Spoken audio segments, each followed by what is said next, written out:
passe la parole à Monsieur Jonasson de l'Islande pour le groupe GUE.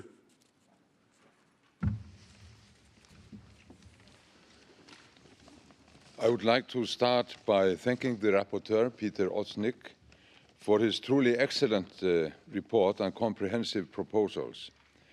In the United Left Group, we discussed the report at length since we think the issue of mass surveillance is of high importance and should be prioritized.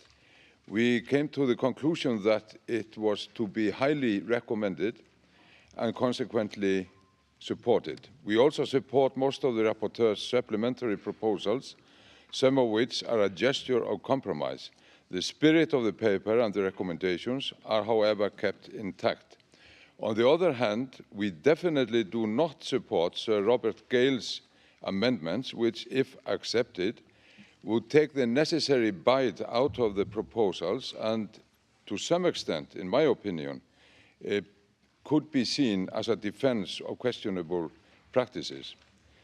As far as mass surveillance is concerned, the technical possibilities are developing fast. But what is also developing fast, and this is alarming, is the willingness in many seats of power to utilize these possibilities.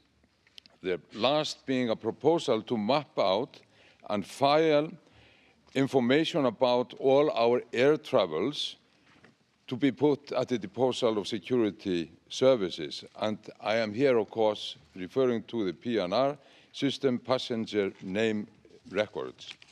Now, Edward Snowden's disclosures have been referred to, rightly, and I want to say that we owe Snowden a huge democratic debt. And of course, he is being treated harshly with a pending prosecution in his home country if he returns to the United States of America.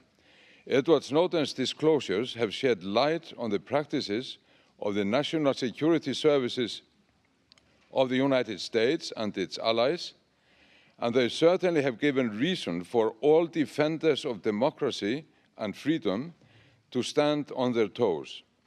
Peter Osnik refers to an ominous culture developing and hits the nail on the head when he says, and I quote, "In several countries, a massive surveillance industrial complex has evolved, fostered by the culture of secrecy surrounding surveillance operations, their highly technical character, and the fact that both the seriousness of alleged threats and the need for specific countermeasures and their costs and benefits are difficult to assess for political and budgetary decision makers without relying on input from interested groups themselves.